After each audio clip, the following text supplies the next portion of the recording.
কোনো মুফাসসির বলেছেন যৌবনের পর যৌবনে থাকে শক্তিশালী, বার্ধক্যের সময় যখন সে নুয়ে যায়, ছোট হয়, সে একেবারে দুর্বল হয়ে যায়, সেটা বোঝানো হয়েছে। আর অন্যান্য মুফাসসিরিন একরাম বলেছেন না, আল্লাহর দেওয়া এই নে'মা ক্যাপাসিটি যখন সে সঠিক পথে কাজে লাগায় না, সে যখন প্রবৃত্তির অনুসরণ করে, সে তখন এত খারাপ হয়, এত নিচ থেকে নিচুতর হয়, এত হীন থেকে হীনতর হয়, তার চেয়ে হীনতর আর কেউ তখন হতে পারে না। সেখান থেকে বাঁচার দুটি রাস্তা আল্লাহ বলেছে। আল্লাহ বলছেন ইল্লাল্লাযীনা আমানু ওয়া আমিলুস সলিহাত, তবে যারা ঈমান আনে এবং সৎকর্ম করে তারা ছাড়া। তারা ওই নিচু থেকে নিচুতর নয়, তারা শ্রেষ্ঠতর।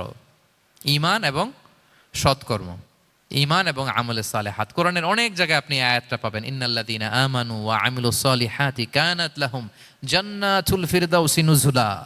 নিশ্চয়ই যারা ঈমান এনেছে, সৎকর্ম করেছে, তাদের জন্য আমি জান্নাতে ফেরদাউস রেখে দিয়েছি। আল্লাহ বলেন তারা নিকৃষ্ট হবে না যারা ঈমান এনেছে, সৎকর্ম করেছে। যারা কি এনেছে? ঈমান। আর কি করেছে?